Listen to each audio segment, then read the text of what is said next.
Hello there and welcome to Shuttlebay 4. This time we have a brief discussion about Star Trek parodies, and I share what I thought were some funny Star Trek parodies, though nobody else seems to find them amusing. But first, there's a very quick discussion about avoiding paying for drinks at the bar at a recent Star Trek convention.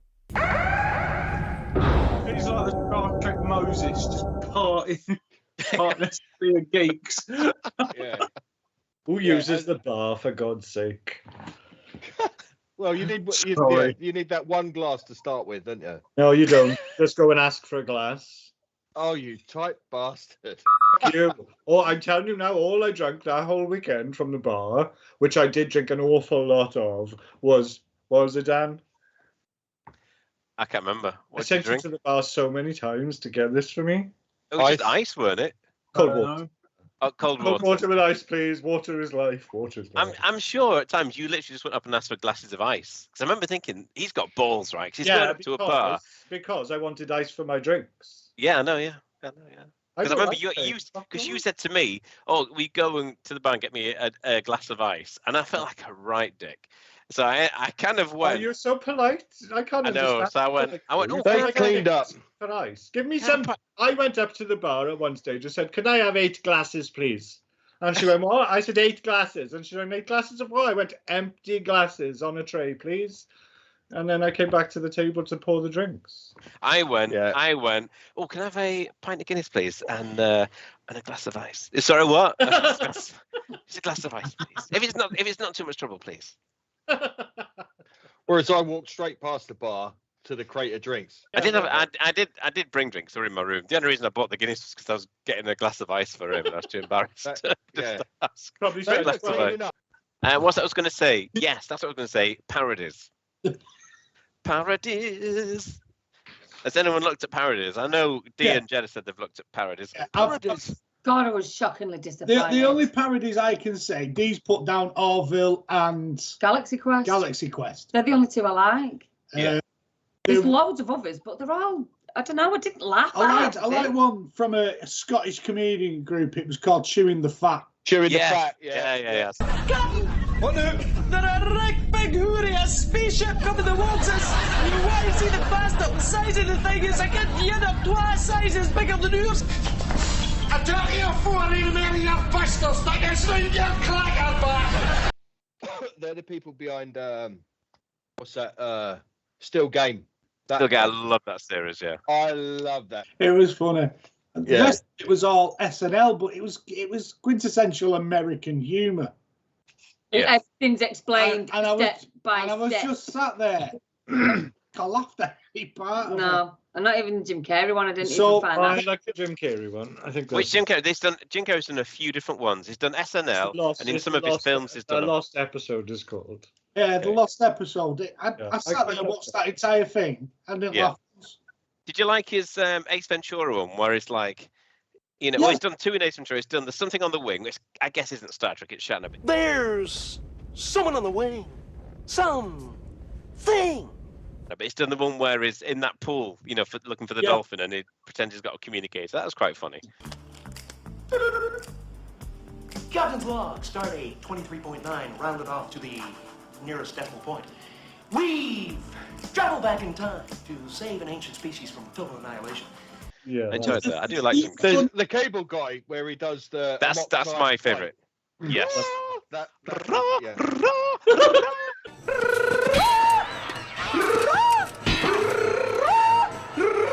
That's why I should have brushed that when he was here last time, because that's one of my. Honestly, I absolutely love that because even does the music. This is like when Spock had to fight Kirk on Star Trek. Best friends forced to do battle.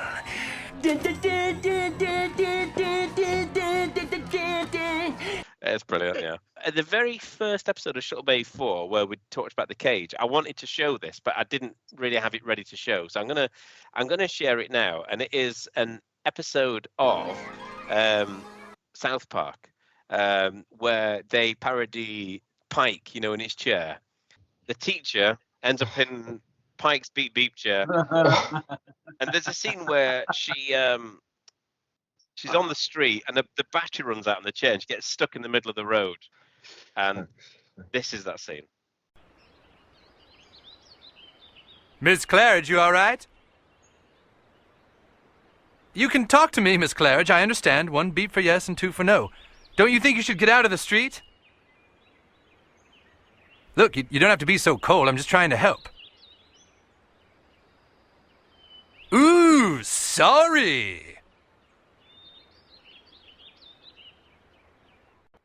Was it just me that found it funny? Yeah, I fucking hate South Park. I just don't I love like South it. Park. I love it. Yeah, I can understand why the people that do like it, but I can understand why you people like it. I can understand why you like it, Dan. I can see that. I can Yeah. understand that. But for me, I've never laughed at it once. The Right. English was that bad. That Cartman. Patches, we No. do me a massive favour. I'm not Right, watching it. No, after this, I want you to just YouTube South Park Red Rocket, and I bet you'll laugh. See? Did anybody here watch the IT Crowd? Yeah, a bit. No. Yeah. Okay, well, there's a kind of a sleazy character in it who makes his own sex tape, his own like porn movie, and it's Star Trek thing. And this is it. The alien craft appears to have dropped its shields. Thank you, female Chekhov. Female Sulu, beam their captain aboard. Damn! Even if she's injured, as you say, I can't do an examination on a new species without proper research. Damn it, Jim! I'm a sexy doctor, not a sexy scientist. I have never refused treatment to a patient, female Spock, and you know that. And that's it. I don't think anyone found that amusing. I think there's a difference between parody and impression, personally. There's loads of impressions done. Everything Dan just showed us. Yeah. That was, yes, Dan, there's a difference between parody and impression. I think there's a difference. So the impressions, there's loads of Kirk impressions. There's a few. Captain's log. Stardate 2, 4, 6.5.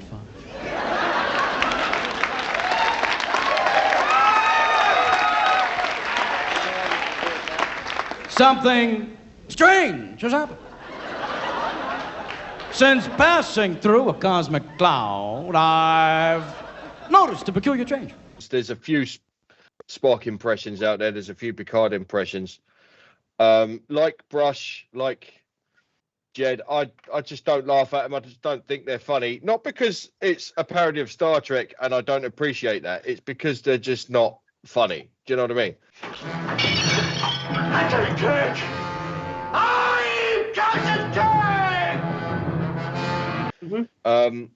The Orville, the first few episodes of the Orville that I watched, I saw what he was trying to do, Seth MacFarlane. When he's in their version of a shuttlecraft, it's just like cheap computer chairs lined up. I mean, the budget's not there to do it justice, really.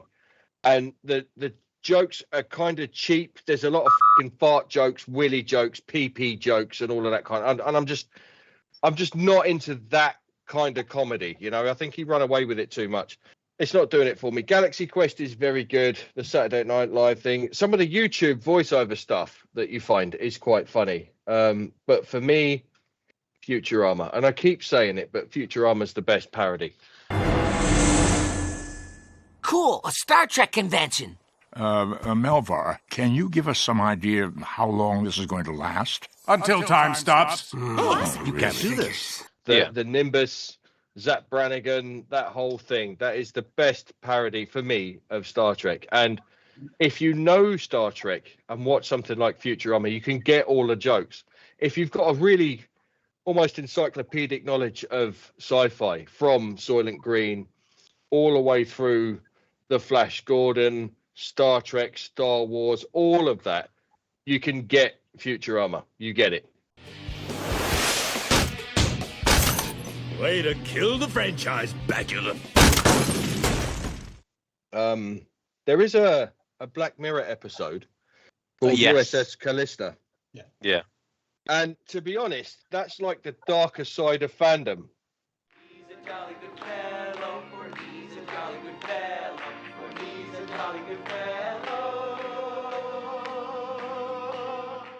Like if you could lock someone into a virtual reality prison based on Star Trek and have your wicked way with them, I think that's a pretty dark look at the Star Trek fan. It's brilliant, though. It's really, really well done.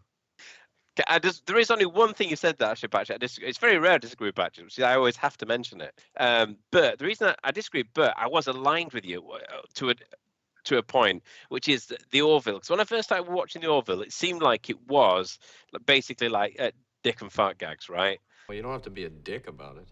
Explain dick. But it's, and I don't class it as a Star Trek parody at all. It almost feels, I filled a gap actually when Star Trek wasn't producing the sort of Trek that I really liked. As it progresses, the amount of humor reduces massively, and the amount of storytelling and proper sci-fi increases. And there is a story involving there's like an android on the ship, and that turns into a huge story arc. I remember watching that thinking, this would have been a superb Star Trek film. And there's loads of things that it does that Star Trek does, and it's not copying it, it's just that sort of theme. But as I was watching it, I got really, really into it, and the characters got much better, and it did what Star Trek does in terms of analyzing humanity through these other characters. And because it's quite modern, it covers a lot of quite modern, social issues, especially around like gender identity and things like that. In fact, to be honest, I think few TV series have dealt with gender identity as well as The Orville. The Orville, yeah, it is absolutely superb because there's a species that basically they're all male, right? So straight away you got same-sex relationships, so that's quite interesting to see. And they have a child, but the child is female, and they're like the Klingon ones, aren't they? Yeah, really? the Klingon ones, yeah. And they basically have this child surgically altered to be male. And it's almost like a letdown, actually, because there's like a big moral argument, and he thought they're going to do what feels within the series to be the right thing, and they don't seem to do that. But it's not left there. Then that story progresses and progresses and progresses. They are held to account for their actions, and it just, to be honest, it's actually quite a heartbreaking storyline. It's actually quite an emotional. I remember getting quite het up over that, watching it as it progressed, because the actors in it are absolutely, the young actors are absolutely superb in it. So Orville is one of those where I'm really hoping there is another series. I'd be quite happy for it to keep on going. It's not going to be another one. I keep hearing that there is, but the Orville, I think, it really does capture Star Trek in many ways. It kind of captured a lot of the visuals with the uniforms and that, but what's more difficult to capture is that sense of, I don't know, that camaraderie and that warmth that kind of get from that's kind of Trek tingle that you get. And it managed it to the point where you almost fantasize about being a member of the crew, on the bridge. When I say Futurama, there's a couple of episodes. There's Family Guy does it where they get the next gen cast together, but Futurama does a parody where they get Uhura, Sulu, Chekhov, and they've got a cloud that kidnaps everyone to play with them. Yeah, and it's like Q, but a cloud. It can do anything it likes. And then at the end, the mum cloud says, "Put your toys away and come and clean your room," or something like that. And I like that kind of parody. But the Orville is a lot like Galaxy Quest in as much as it looks at the fandom as well, like that fantasy element. You know what I mean? Yeah. Galaxy Quest takes it from the actor's point of view, and I think that was an attempt for the actors to tell the fandom what it's like to be, we're hard swearing, hard smoking, normal people, hard drinking, normal people with issues in our lives. We are not that thing that you watch on the telly. That's not who we are. And we're into it, like you're into it, but we are not, don't think of us as those people. Next. And the fandoms do kind of put them on a bit of a pedestal and idolize the people where they're just actors. You know what I mean? They wear the same kind of trainers as we do. They drink the same kind of booze as we do, and they get drunk and fall over the same as we do. And they're not that person. And I think Galaxy Quest was making that point wrapped in a fantasy story. Like Seth MacFarlane is probably the biggest Star Trek fanboy in Hollywood, actually, I would say. I mean, he's paid homage to Star Trek. He's been in Star Trek.